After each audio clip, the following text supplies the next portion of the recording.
আসসালামু আলাইকুম। আমি দক্ষিণবঙ্গের মনির ঘটক। আজ আপনাদের মাঝে আইছি সরাসরি ৫ নম্বর হরিদাসকেট ইউনিয়ন, যশোর মনিরামপুর। আসলে ঘটকালি করার বয়স এখনও আমার হয়নি আমার মনে হয়, কিন্তু উপরে আল্লাহ, সম্মান দেওয়ার মালিককে উপরে আল্লাহ। আমার যে কেউ হয়তো আমার মানহানি করতে চেয়েছিল, কিন্তু উপরে আল্লাহ যদি সম্মান দেয়, কারোর বাপের ক্ষমতা নেই, তা সেই সম্মানটা শুধু আল্লাহ আমার দেশে। আসলে অহংকার হলে পতনের মূল, এটি অতি বাস্তব। অহংকার করবেন না কেউ, তাহলে পতন নিশ্চিত হবে হবে হবে। আমি আসলে এই যে ঘটকালি করি না, আমি কোনো চুক্তিবাদ করিনি। যদি কেউ বলে যে আমি 20,000 টাকা দেবো, আমি বলি আমি তোমার ঘটকালি করবো না ভাই। আমার ভিতরে একটা জিনিস আছে, সত্য আছে। আমি 3টে জিনিস থেকে বিরত থাকি। এক, কারো কাছে চুক্তি করা, সমিতি, সুদে কারবার, এই জিনিসটা আমার সহ্য হবে না। তবে কিন্তু কি, আমি যে সারাদিন শ্রম দেবো আপনার পিছনে, যদি আপনার পছন্দ হয়, আপনার যদি মনে দিল চায়, তাহলে একটা আমার জনের দাম দিলে আমি এনাফ। এখন বিষয়টা আসছে, চেয়ে নিলে একদিনই শেষ, পরে দেখালে আর কথা বলবে না। কিন্তু যদি মনের থেকে কেউ কিছু দেয়, সে জিনিস পুরোই না। আল্লাহ পাকের ইচ্ছাই আমি এই 4 বছরের মধ্যে 228টি বিয়ে আমার হয়ে গেছে আল্লাহর রহমতে। আল্লাহ যদি রাজি খুশি না হয় তো তাহলে হয়তো না।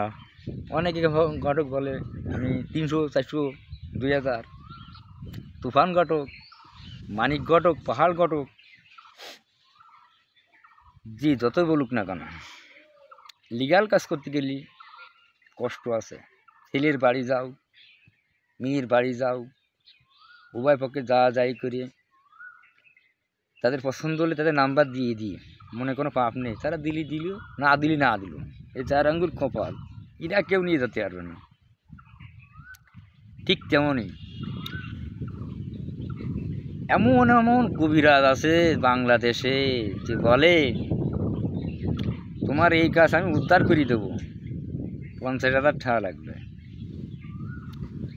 আসলে কি মনে হয় যে ওই উজুরি ফুটি কাজ হবে? আমার মনে হয় না, কেন বাদ বাকি উপরে আল্লাহর ইচ্ছা। তবে যদি বলে যে মনি কি বাবা তোমার এই কাজটা করে দিচ্ছি আমি, যদি তোমার উপকারিত হয় তো আমার হাজিয়া কিছু খুশি করে দিয়ে, এমন বললে কিন্তু কাজ হয়। কিন্তু সবাই লোক কষার মতো নিয়ে গেছে ব্যবসা।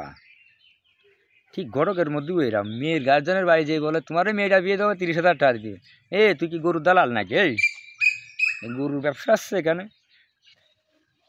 ঘটকালি করালো একটা পুণ্যের কাজ, ভালো কাজ। তার মেয়েটা যদি পার করি ভালো জায়গায় দেওয়া হয়, তাহলে অবশ্যই তারা দোয়া করবে। আমি হয়তো 4 বছর আগে মারা যাওয়ার মতন আমি অবস্থা হয়ে গেছিলো, আমি বাড়ি থেকে গেছিলাম মরা। যাই হোক, উপর আল্লাহ যদি না ঠেলে যেত, তাহলে আপনাদের সামনে আমি আর আসতে পারতাম না। আপনাদের কাছে একটা কুল আবেদন যে ঘটকরা ঘটকরা অনেক ধরনের আছে, কিন্তু আমার ভিতর নয়সাই পাবেন না। যাচাই করে দেখবেন, বিশ্বাস না হলে আমার ফেসবুক আইডি ঘুরিয়ে আসবেন,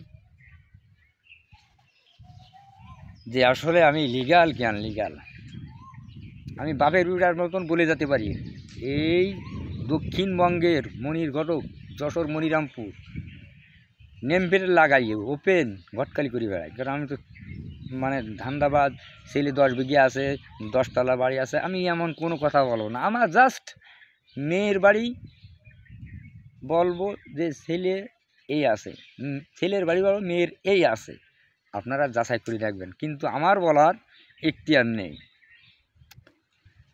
আর এরপরে হাফেজ মাওলানা যে মেয়েগুলো, এগুলো দেখার আমার এখতিয়ার নেই, এটা আন্দাজের পরে নির্ভর করে। কারণ এই মেয়ে দেখতে গেলে ছেলের গার্জেন, ছেলের মা বাবা, বোন, খালা, এরাই দেখতে পারবে, অন্য কেউ দেখতে পারবে না। এদের ভিতরে একটু কঠিন হয়ে যায়। যা একটু দোয়া করবেন সবাই। আমার হাতে কিছু হাফেজ মাওলানা মেয়ে আছে, এগুলো অতি শীঘ্র পার করে দেবো। আপনারা দোয়া করবেন, আল্লাহ যেন অতি শীঘ্রই এই কাজগুলো উঠোই দেয়। আসসালামু আলাইকুম।